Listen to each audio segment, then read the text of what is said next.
Criticat.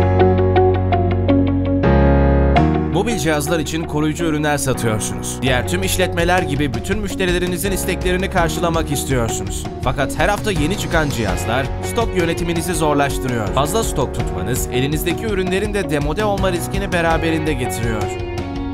Az stok tutmanız, müşteri isteklerine cevap verememenize neden oluyor.